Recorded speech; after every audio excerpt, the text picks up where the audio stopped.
Hey there, curious minds. Welcome back. Today, we're diving into something that, well, it really affects almost all of us. The huge and sometimes kind of unsettling influence social media has, specifically how it shapes our minds and maybe even our sense of what's true. For this, we've really gotten into one particular source from the Zion Voice podcast. It's titled Digital Deception: How Social Media is Shaping Minds and Distorting Truth. Yeah, and our mission today really is to just unpack what that podcast episode lays out. Let's get into it then. So the Zion Voice episode, it starts with this really thought-provoking idea. They set up this contrast between like traditional ways of finding truth, maybe through knowledge passed down, and how we do it now, which is often relying on, trending videos, viral memes. Exactly. They suggest it's more than just a change in format. It's like we've shifted from actively seeking truth, and they seem to argue this scrolling isn't just a habit. It's like fundamentally changing how we even know things. That's a big claim right off the bat. It sets the stage for their first major point, doesn't it? This idea they call more connected, less whole. It really does. And they start with the scale of it all. Yeah, you can't really argue with how connected we are globally, digitally speaking. No, the numbers are pretty mind-blowing. They cite Data Reportal's 2025 overview. We're talking over 5.4 billion people online. That's huge. And around 62% of the entire world population is active on social media platforms. Just think about that. It's staggering, but here's where the podcast brings in the tension, right? Despite all that connection, they say something sacred is being lost. This paradox. You might have thousands of friends online, but feel totally alone. Or watch hours of content and just feel empty afterwards. A lot of people probably recognize that feeling. And the source doesn't just leave it as a feeling. They bring in studies. They mention research from the NIH and the Journal of the American Medical Association from 2023. Apparently, young adults using social media over 3 hours a day, significantly higher risk for depression and anxiety. Wow. Okay. And this is where they connect it back to identity. They claim our sense of self is actually being rewired by these platforms. Rewired. That's a strong word.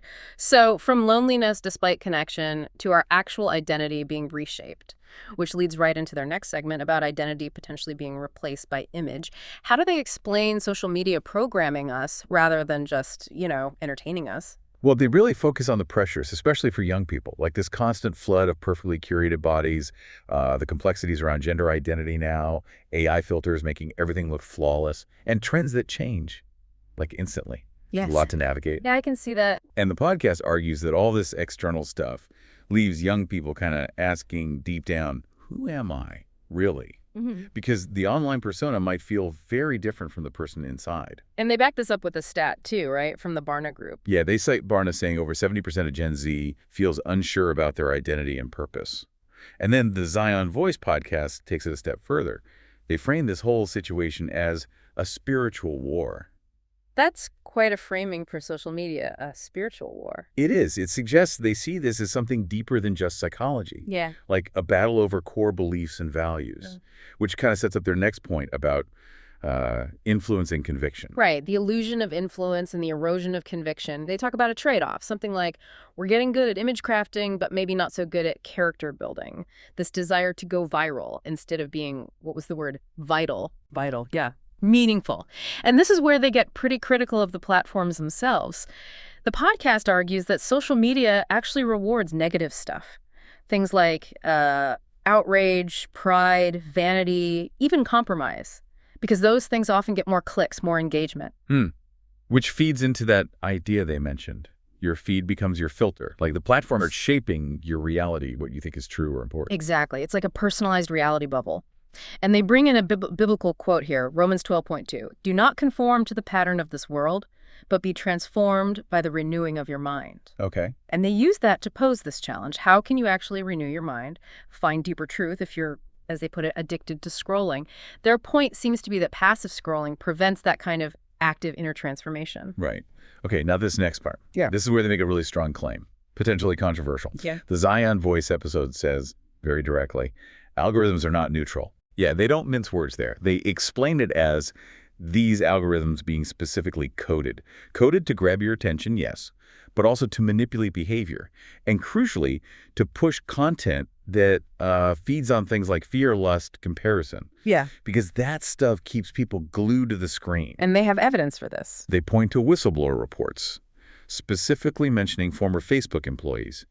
And they quote directly, saying these reports confirm platforms deliberately promote emotionally triggering content to maximize engagement. They reference the Wall Street Journal's Facebook files from 2021. So the argument is it's not an accident. It's by design. That's their assertion, which leads them to this pretty blunt conclusion. Your focus is their profit, and your confusion is their currency. Basically, the business model relies on keeping you engaged, even if it means feeding you emotionally charged or disorienting content. Wow. That's stark. But they don't just leave it there, right? They offer a kind of counter message. Correct. They pivot using another biblical quote, John 8:32. You will know the truth, and the truth will make you free. And they stress that this kind of freedom, this truth, can't be downloaded or streamed. It must be sought. So pushing back against that passive scrolling again. Truth as something you actively pursue, not just receive. Exactly. Which brings us neatly to the solutions they propose, what they call a return to the ancient path. Ancient path. What does that mean in practical terms? Are they saying just log off completely? Not necessarily ditching technology entirely, it seems, but definitely a major shift in priorities. They use a quote from Jeremiah 6.16. It says, "Stand at the crossroads and look. Ask for the ancient paths. Ask where the good way is and walk in it, and you will find rest for your souls." So it's about looking to older, maybe wiser ways of living for guidance and peace. And they contrast that rest with what social media gives you, which they say is just reaction. Right. Reaction, not rest. And then they got these other contrasts, too. We need more revelation, not more notifications. We need faithfulness, not just followers. It's a call to value completely different things than the platforms prioritize. So what's the actual advice then? What's the simple act of rebellion they suggest? It's very direct.